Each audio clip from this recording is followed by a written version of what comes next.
Being in Maryland do to you make you start making bad decisions.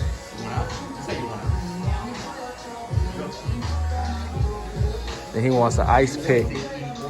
Like a loser. Let's get to it. We got my boy Colin. You may have seen Colin before on the channel, one of my earlier videos. We did a low fade on him. Now he's keeping the waves, but he's going for a taper look this time around. So what we're gonna do is we're gonna knock down this hair to its desired length. I got the one guard on it with my Filthy Blends modified cordless wall seniors. So like I said, it does have a modification on it with the Masters blade. So that's why you see the Andis guards on there. So he wants to keep his sideburns. So he wants like the ice pick sideburns, but he still wants a bald taper. So instead of balding out through and through on the hairline, I just made like a nice little patch, so that way I can keep the bald effect, but keep that hair on the hairline to have a nice definitive line. So that's what you see me doing here. I'm blending that sideburn area out. I'm trying to make it look as smooth as possible for when we put that line up on the ice pick. As you heard me say in the intro, I told him this was a bad idea, but sometimes you just got to do what they want to do. You know what I'm saying? Nah, I'm just messing though. Yeah, so we're just gonna continue on, making sure this area is straight before we get to the one open, and then just get to work. As you can see, I'm only using the corner of my, like literally just the corner of my blade, just to pick at a couple of those hairs. And now we're in full effect with the one open, making sure we have a nice clean panel to fade from that blade open into the waves on the top. As you might have noticed, when I was cutting down the waves, I didn't really go towards the fade area or towards the hairline, because I like to leave that area so I can meet it in the middle. So I'll do the fade, and as I'm fading, then I'll go with the grain and start that transition from the fade into the waves. So that's why I wanted to leave some of that hair, so that way I can see how it reacts and make sure that it flows from the side taper to the neck taper. I don't want to cut too much hair off, and then the fade ends up being too high. He does have a trickier lineup, so that's why I'm trying to be more methodical with what I'm doing, because this cut almost yanked his ear off. Oh my god, y'all saw that? That was bad. Yeah, you gotta be careful. But yeah, his hairline is not the easiest one to line up. So I'm trying to be super methodical with how I place this taper, so that way once it's all lined up and shaped up and everything, it looks super clean with the taper. My man is a young man, you know what I'm saying? So we don't want to be setting him up out in these streets looking crazy. And I'm gonna say it again, it's super important when you're doing these tapers to just focus on using the corner of your blade. You don't want to overcommit. You want to make sure that you're knocking out the hairs and getting that taper as detailed as possible.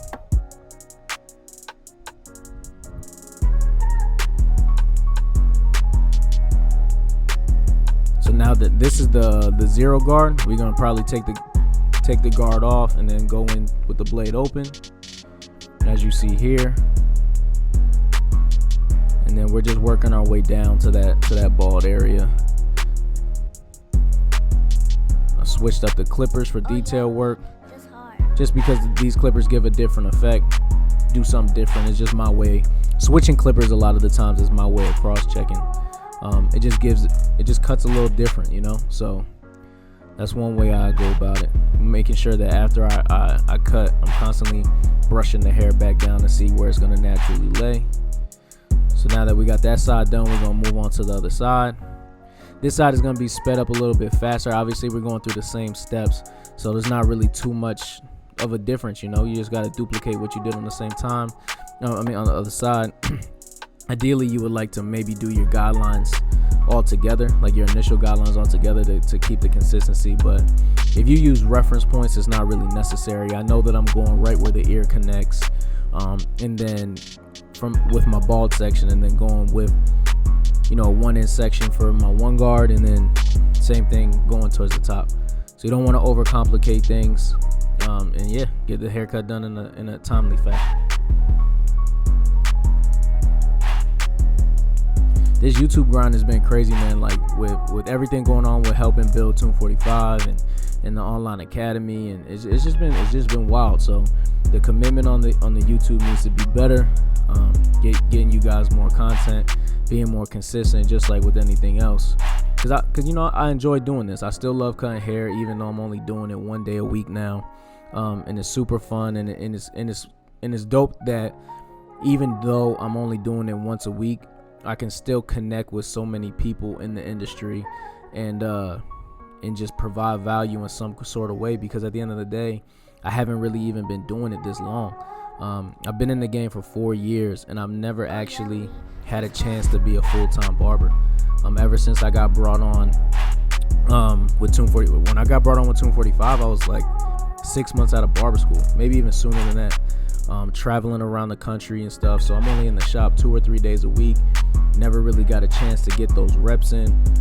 So even now, working 1 day a week, I gotta strike out every time. Like, I really don't have time to miss. And by miss, I mean give bad haircuts, or, you know what I'm saying, take a day off. Every time I go in, my clients are expecting that same consistency, even though I'm only in there once a week. So imagine only, going to the court once a week and trying to make the NBA. You know what I mean? Because the guys that we have on our team are they are outstanding at what they do, and it's a lot of pressure. You know what I mean? But you got to stand up for the challenge and be 10 toes down and accept anything that comes to you, because you can't be upset with anything that you ask for. You know what I'm saying? But now we're gonna get into this neck taper. As you see, we made the ball guideline. Now we got our blade open, and we're just working on that panel, making sure that we have a nice clean transition before we move on to the next panel. When I'm doing the neck taper, I almost split it down the middle and go from like one side of the taper to the other side, so that way I'm paying attention to how it matches to the side taper. Because when you look at them from a side profile, you want to make sure that it makes sense. You want to make sure that it matches. So that's one of my things that I do different than what I see on a lot of people's channels. I focus more so on how it looks side to side. And this could work for some people, and it could not work for other people. But I feel like it works pretty good for me, because you'll see that transition when we put that neckline with the trimmers on there. So as you can see, this taper in the back is coming along, and we're just moseying on our way. You want to make sure that you're following the hair growth, because if you're not following it and you're not cutting against the grain, you're not going to get the most accurate cut. So his hair starts to curve towards the hairline, so you're making sure the clipper follows that same direction, cutting exactly against the grain, so that way it's a nice clean cut, and it's a precise cut. You don't want to spend too much time going over the same spots over and over and over again, just because you're not paying attention to how the hair grows. You know what I mean?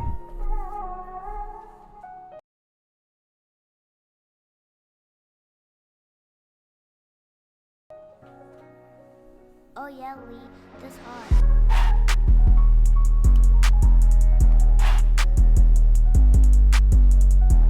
Sorry, I almost lost you guys. My computer was about to die, and I had to plug it up. Luckily, we didn't lose it, and I'm not about to start this over. So for those of you guys who are still here, sorry for the silence.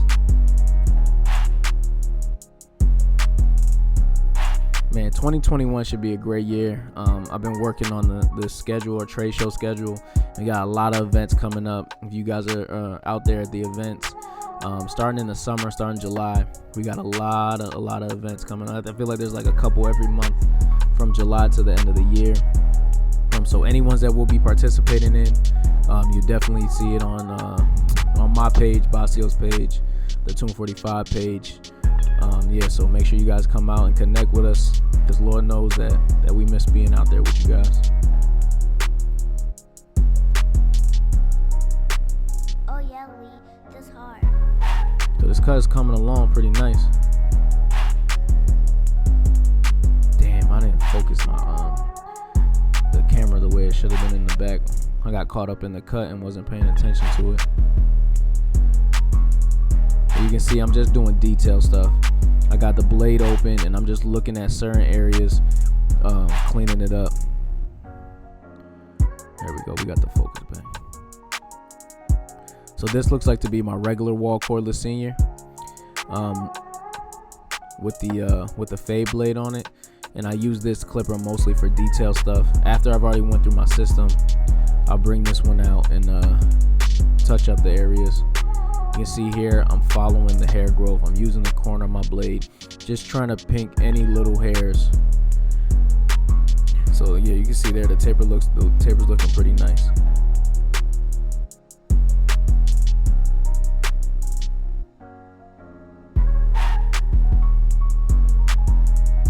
I ain't gonna lie, I cut pretty slow because I'm still in that learning phase, like in my head. So it's like I'm trying to make sure I understand everything that I'm doing.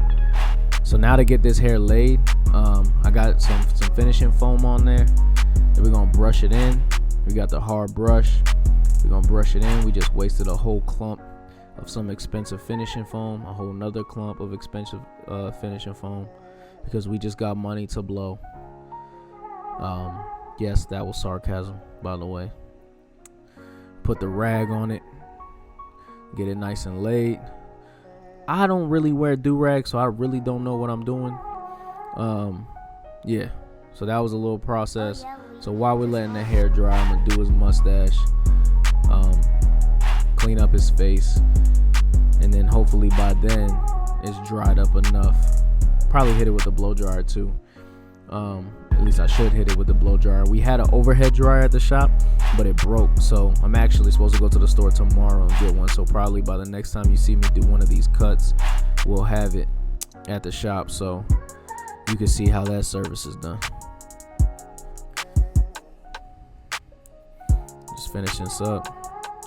He doesn't like too much of a sharper line. He just likes it cleaned up. Don't want to look crazy. And then we're gonna unrag, see what we looking like. You could tell by how I took the cap off that I have no idea what I'm doing. So just to be fully transparent, you can see the hair is still pretty wet. So you can see also that I'm struggling cutting his hair, doing the lineup, because it's still wet. So you want to make sure that you actually spend the necessary time to get that hair dry before you go to line them up, because I'm only making my job 10 times harder by cutting it wet. But we still gonna get it done, because I don't have that kind of time to waste, even though I wasted time. Damn, that didn't make no type of sense. I wasted time, but I don't have time to waste, but I still wasted it. Does that make me a liar? I hope not. Y'all let me know, because I gotta figure that out.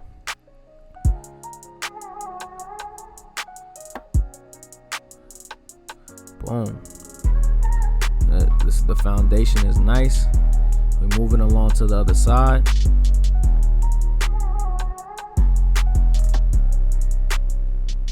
Then we're gonna make sure we get that corner right. I don't want my boy looking crazy. And it's okay to go over your lineup multiple times. It's not like, most of the time it's not gonna be perfect the first time around. So you want to make sure that you're going over it and getting it to where it needs to be. And don't be afraid to show your client. A lot of the times you get scared to show the client what you see, especially if it's not coming out the way you want in the beginning. But I feel like they appreciate confidence more than anything, because if you feel like you know what they're doing, that you know what you're doing, it comes off. And then they feel like, oh, this is good because he knows what he's doing, whether or not you think it's really good or not. You know what I'm saying? So now we're getting this lineup done. Could have done a better job in the back. Cleaned it up a little bit, but nonetheless, it's still solid. Still solid. Now we're putting on that ice pick. Boom.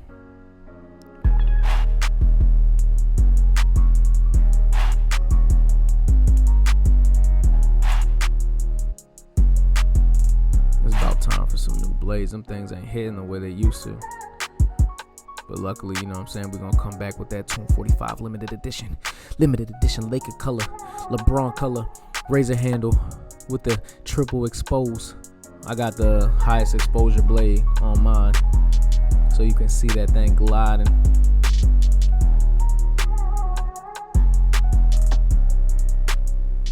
This haircut is coming out so tough. This is one of my favorite cuts. Look at how clean that taper is. Oh my goodness. You have outdone yourself, young man. Oh yeah, Lee, this hard. Let me know how y'all feel about the cut in the comment section if y'all still hanging around. Appreciate y'all making it through this far. We about to get this finished product. Boom. This is looking clean. The razor work. All my left-handed barbers too. Make sure y'all let me know what's up. I feel like it's hard. I don't know if it's harder. I feel like it's the same. You just use your other hand, right?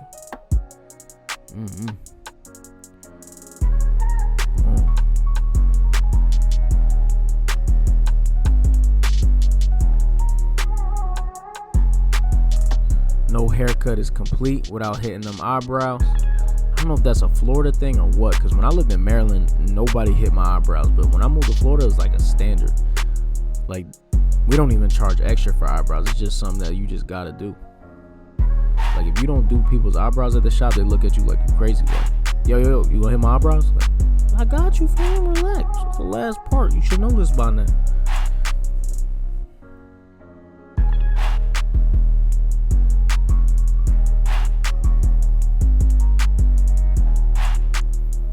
So no wave haircut is complete without sculpting the top. Sculpting the top, not scalping, sculpting. You gotta be careful with those words. So we're gonna hover, get them strays, get them flyaways, and then that's it, y'all. There's the cut.